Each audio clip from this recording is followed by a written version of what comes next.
My name is Mary Alice Anacarico, Senior Vice President and System Chief Information Officer for Henry Ford Health System.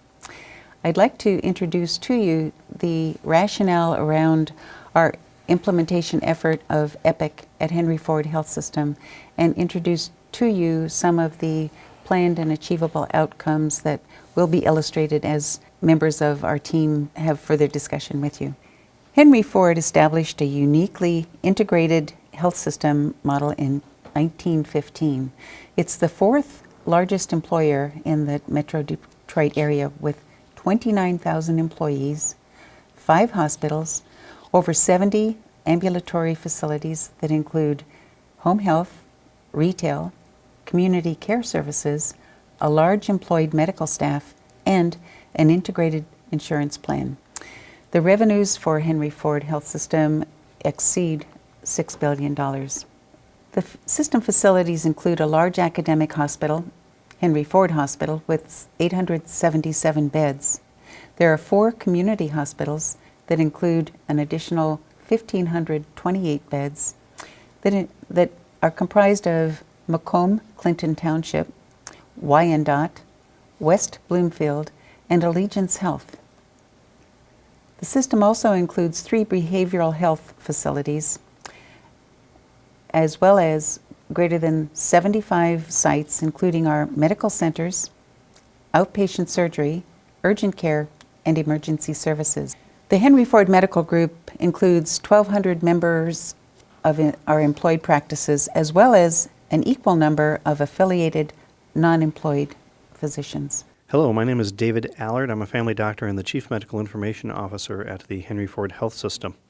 Part of our Helios and EMR implementation project was addressing how we take care of population health management, and a specific project that we paid attention to was how we can use our tools to improve ED throughput improvements, particularly for certain populations.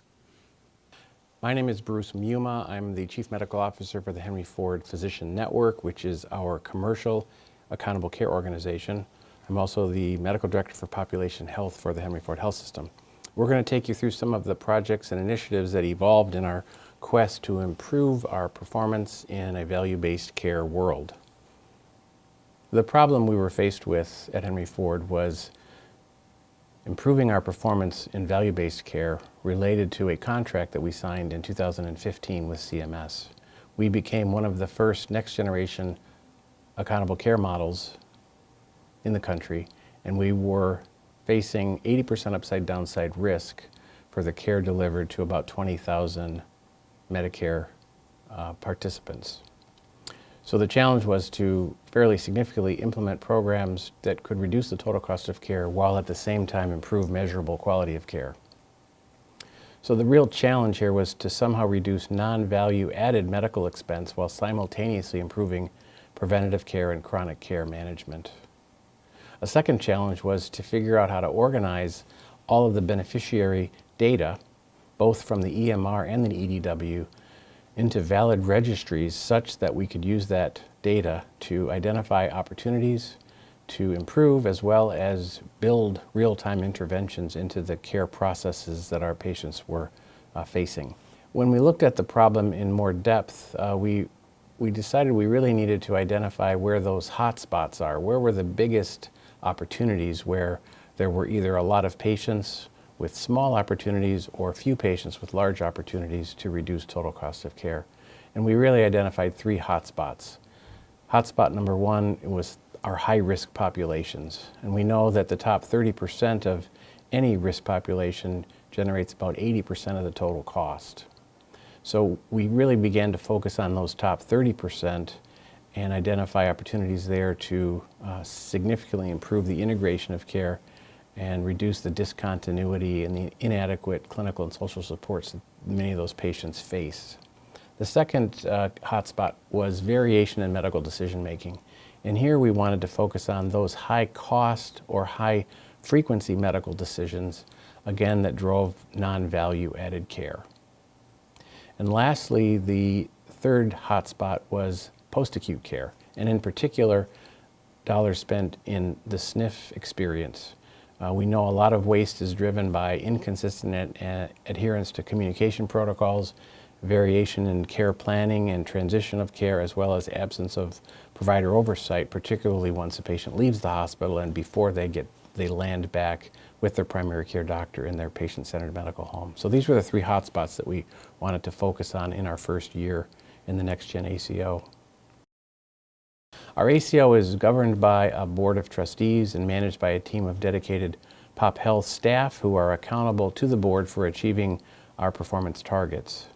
Late in 2015, the Pop Health team developed a very comprehensive work plan to really focus on total cost of care as well as selected quality measures.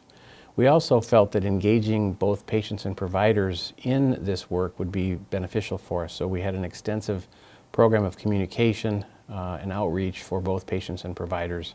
And then, of course, we needed to build analytic tools and dashboards that could be used by all of the staff to drive continued success. After signing the contract in late 2015, we went ahead and used our existing EMR capabilities as well as our EDW data elements to build a profile of the population and to build a model that would help us estimate both financial and utilization performance opportunities and targets in real time. The specific interventions were developed for each of the hotspots using our ACO registry as well as our EDW database to help us create targeted lists for intervention. And the following interventions were developed and launched, and we will be focusing today on those that are bolded. So under high-risk populations, we really began to focus on the top 5%, and we have a program called our Comprehensive Care Centers that we're going to talk about in a minute. We also expanded and improved our Universal Case Management Program that had been existing for many years. Under variation in medical decision making, we developed a program that would help us improve or reduce the variation and improve the effectiveness of the decision to admit a patient to the hospital through the emergency room, and that's called the EDS program. Other programs related to reducing variation in medical decision making included a program specifically focused on helping primary care physicians make better decisions for specialty referrals. We call that a Referring Wisely program.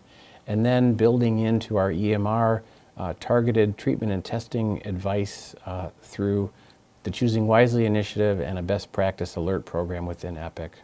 And then lastly, under the post-acute care arena or hotspot, we decided to focus on SNF length of stay, SNF admission rates, and transition pathways, and we call that program our PAC surveillance program. So we'll start with the EDS program. Our objective here was to provide an alternative pathway for emergency room physicians to avoid hospitalization when patients did not meet IQ criteria or really need to be in the hospital or in the observation setting. The scope for this particular project was all of our ACO patients as well as the other populations for whom we have some financial risk, some downside financial risk, which included our Medicare Advantage patients through HAP as well as our commercial patients through Health Alliance Plan, which is our captive health plan within the Henry Ford Health System. We focused on starting the program in our main hospital at Henry Ford Hospital down in Detroit, but we quickly expanded to two other emergency rooms, our West Bloomfield Hospital and our Fairlane emergency room. The intervention itself consists of placing a navigator, who we call an EDS navigator, in the emergency room and equipping that navigator with the tools necessary to orchestrate an outpatient care pathway for those patients who were really borderline for admission. When we started the program, we had about 6 interventions, and we currently have about 15 different interventions to offer the emergency room physician as a way to avoid that emergency room or that inpatient admission or observation stay. In terms of the technology, we have a number of elements here, and I'm going to actually turn it over to Dr. Allard to talk about the specifics. But we have a trackboard, which is part of Epic. We have some flow sheets. We have some scheduling software that the EDS navigators are able to use, as well as a database to help us build a tracking system and a dashboard. I'm going to turn over to Dr. Allard now to talk about the technology specifically. Thanks, Bruce. So now we had our marching orders. From a technology standpoint, we knew that we needed to be able to track various groups of patients, some of whom we knew from outside lists, some of whom we would know from inside information. to generate information about them and to help make sure that certain activities are done on different groups of people. So in the same situation, you might need to call one care coordinator for a certain ACO, call a different care coordinator for another ACO. We needed to be able to gracefully manage that. And then we also needed to be able to track our progress to make sure we could give ourselves good information on what we've actually done. So the biggest trick of that really is identifying the patients themselves. It's one thing to do registries inside an EMR where you've got lots of information about lab results and problem lists and past medical history and things like that. The real challenge for us is that our ACO patients, we would get lists that actually came from CMS or from the ACO directly. And so we established a process where we would get the ACO registry lists from a given payer for HAP Medicare Advantage or from CMS. We would have to enter that data into our enterprise data warehouse and then take that information and upload that up into our EMR in order to populate a registry. This was something that was fairly new at the time. It's now being done more, but it made all the difference in terms of how we could care for these patients. It puts in also a caveat on any time you're getting data from outside, it's a real challenge to make sure it matches with your data. There's a lot of Bob Smiths in the world, there's a lot of Jane Joneses in the world, and we needed to make sure that we had those match. From one of our payers, which we have a very tight relationship, we were actually able to get the MRN because we had shared that information with them. From CMS, we had good information because they really were sending us information on patients for whom we already were giving care. It's a problem when you are working with an ACO for whom they might attribute a patient whom you have never seen. When that happens, you have to make a decision on whether you will create a registration for the patient or whether you, if it's really a seemingly new person, or how close does the match need to be before you could match it to an MRN which you already have. That's a real challenge. We found that from some groups when we've gotten outside lists, the matching might be only as high as 50% with a weighted algorithm that looks for the match on at least 3 of the patient identifiers. When you're doing that, you have to be very careful. You don't want to start putting data into a patient's chart that's wrong. And so that was one of our biggest tough points. We did some manual adjudication of data. For some patients, we actually left those patients out of the registry if we couldn't get enough of a match. In fact, while that's disappointing, we were still doing well enough that the ACO we were working with was fairly pleased with the outcome. So what does that process look like? Well, here's for CMS. You start at the top of the cycle. We would get a list from the CMS ACO periodically, match it to our existing patient records with a weighted algorithm. If things like date of birth and name matched, those got a higher score than things like address, which changes, or phone number, which changes a little bit more often. If they get enough of a match, we would automatically link the two and put it in. If it was a borderline match, we would try and manually adjudicate the information. If we didn't get a match, we would leave them out of the registry. We had a much better than 95% match with CMS because, again, they were sending us lists of patients for whom they knew we were already providing care. Once that information is up into the registry, we can do the things we do with the information. I'll get to that in a moment. But also, that transactional data from the EMR would go back down into our EDW. It would populate those files, and that could be used for creating dashboards and reports that would be used outside of the actual scope of patient care, but to create ongoing tracking of our projects. So that was the big piece. Once registries are populated, we can do all sorts of things with that information.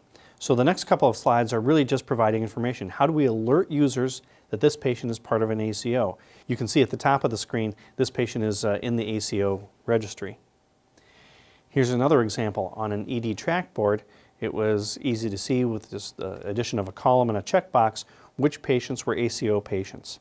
So that gave us that visibility into whom did we need to keep an eye on. We didn't need to have insurance experts everywhere. It became an automatic part of entering the chart and taking care of people. Once we had that information, we also could, however, start engendering actions. So for the emergency room program, where the ED navigators, people who were actually stationed in the emergency room to help give care to those patients and coordinate what they needed to have done, we now would pop up at the appropriate time, and usually in front of providers, that the ED navigator should get called. They could come in, help discussing opportunities to coordinate care and making sure we were doing the best we could for that patient, which sometimes was different based on the needs of a different ACO. There's other kinds of actions that we can run through registries. An example is CMS HCC categories.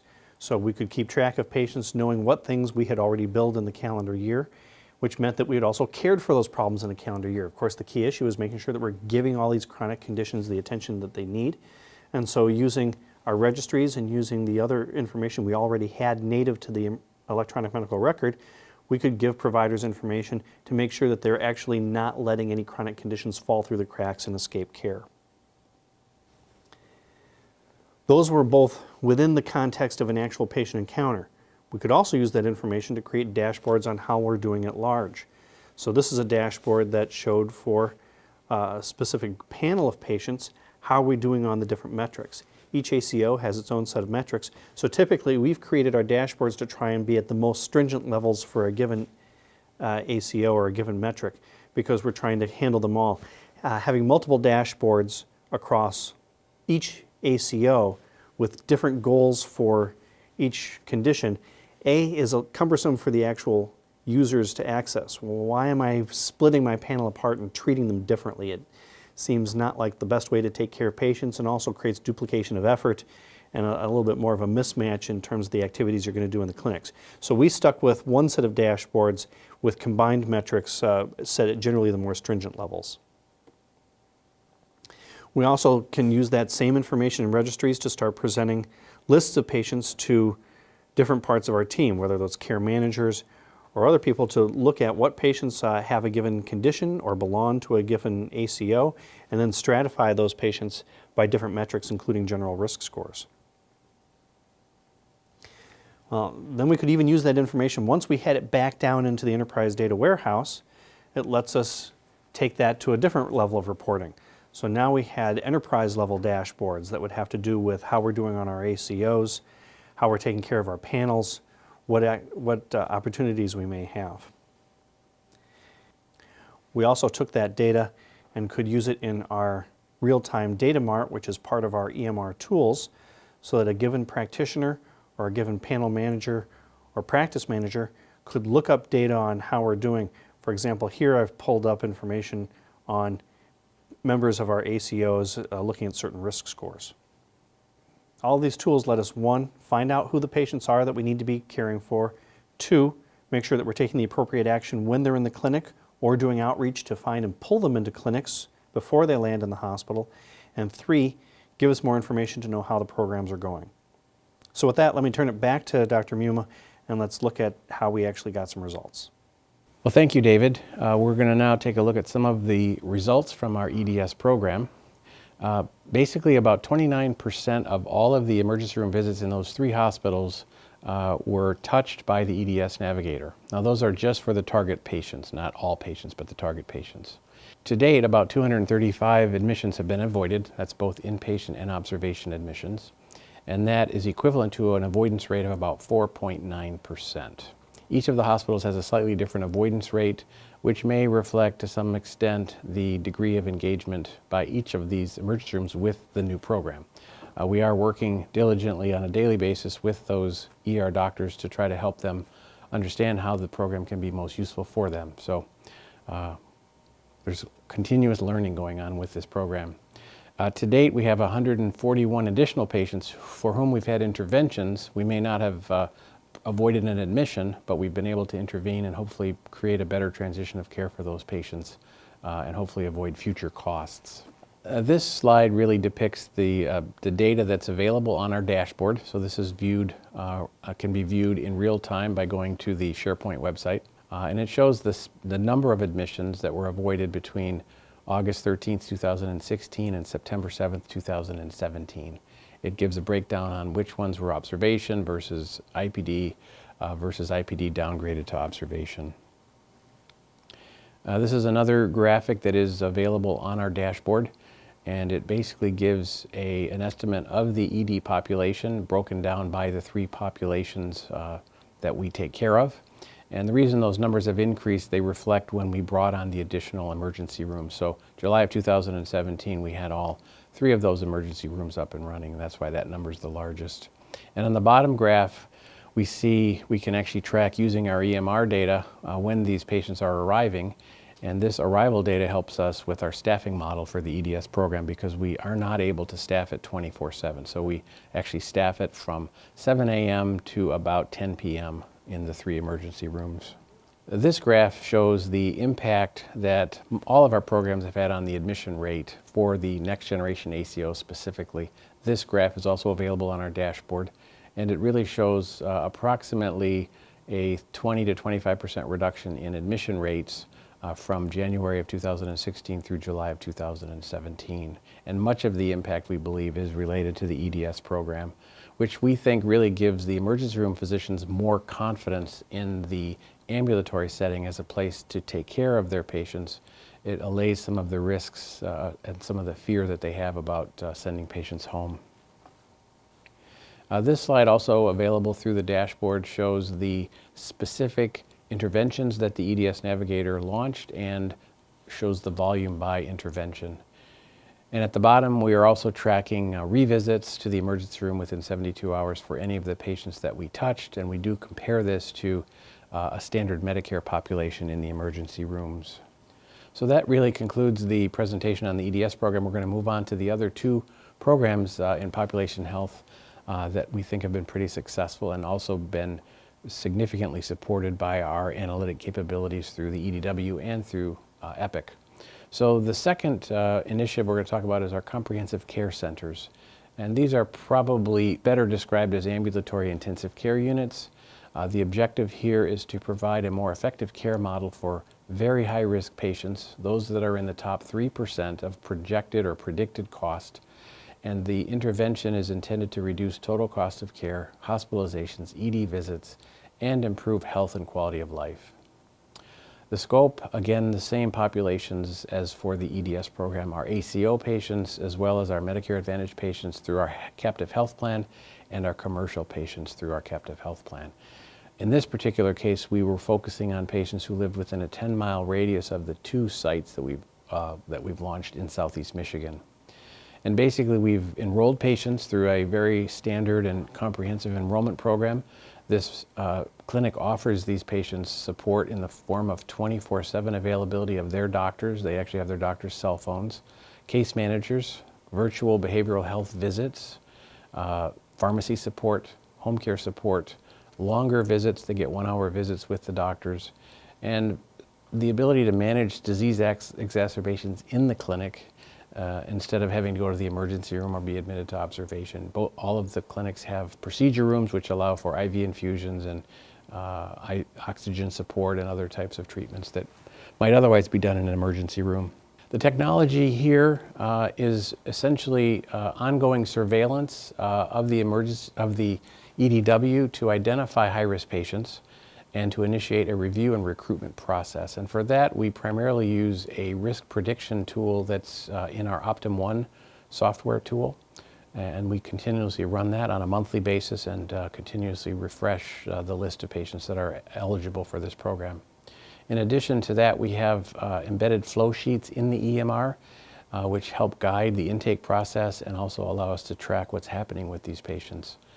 We have a patient portal that promotes communication with the patient caregiver through the EMR, as well as through the cell phone. We have virtual video services, which allow our behavioral health services staff to have visits with these patients at home. And we'll be expanding that to our regular internal medicine providers shortly and be able to expand the scope of services offered by the comprehensive care centers. And then we have the EDW database and dashboard to track utilization and impact and potential harm for these patients.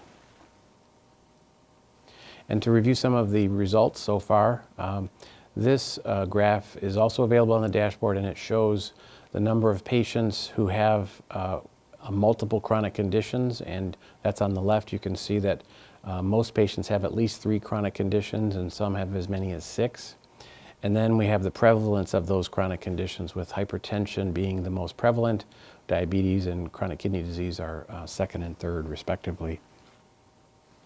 In terms of results, we've seen a 20% reduction in ER use and admission rates in a pre-post analysis for these patients. Essentially, we look at the 6 months prior to enrollment and the 6 months after enrollment and calculate these utilization and cost impacts. We've seen a similar reduction in emergency room use on a per thousand basis. And in terms of cost, you can see that in the pre-post analysis, we've had about a $200 or so PMPM reduction in cost.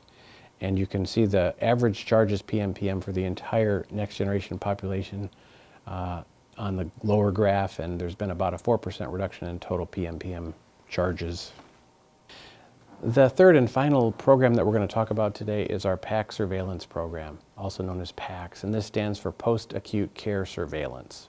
The objective of this program is to conduct an ongoing review of care plans for targeted patients, those patients with next generation ACO, HAP Medicare Advantage, and HAP Commercial who are admitted to a SNF and provide support for transitional care for those patients during the time that they're in the SNF, as well as when they return back to their primary care doctor.